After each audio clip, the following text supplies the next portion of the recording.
Moving on, Kenya is just one of 2 African countries whose internet services are classified as free despite state attempts to access user data. This is according to an annual report by the US-based Freedom think tank. Now, Winnie Otieno takes a look at online freedom in Kenya. The internet is a crucial medium through which people can express themselves and share ideas, and has become an increasingly important tool through which democracy and human rights activists mobilize and advocate for political, social and economic reform. Kenya has been ranked the second best after South Africa. Uganda and Malawi have maintained the same score as last year. Nigeria, Angola, Rwanda, Zimbabwe, Sudan and Ethiopia have deteriorated. Zambia and Gambia are the new entrants in the list this year.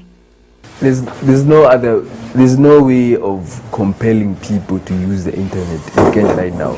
The only thing that can happen is for laws and regulations to come forth for people to actually be accountable in what they do on the internet. Without that, there's not actually much people can do. The negative trajectory in internet freedom is mirrored around the country. This is clearly portrayed after the recent incident where the president was publicly insulted by a renowned blogger. You've always been number 2 in terms of internet use and Twitter, and I can say Kenyans are active. No one even can put up a fight with actually Kenyans on Twitter over anything. South Africa has tried, they failed. Uganda, everyone who tries to pick up a fight with Kenyans on the internet, just basically, you can just see all the memes that are created every day. We actually even use them on some of the stories we post on Gafla. So I can basically say that, yeah, Kenya is quite advanced in terms of using the internet. The use of ICT in Kenya has brought to the fore the problem of hate speech resulting from ethnic tensions which have polarized the countries for decades. Hate speech became more apparent during the 2007 post-election period, during which the short messages fueled political conflict and ethnic-based violence. A key concern since 2007 has been the movement of hate speech from SMS to social media platforms such as Facebook and Twitter.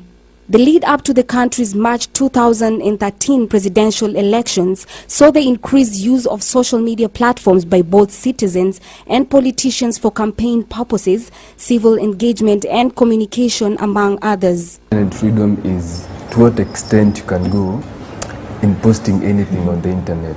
Are there limitations? To what extent can you basically just post anything on Google or Facebook or anything else on the internet?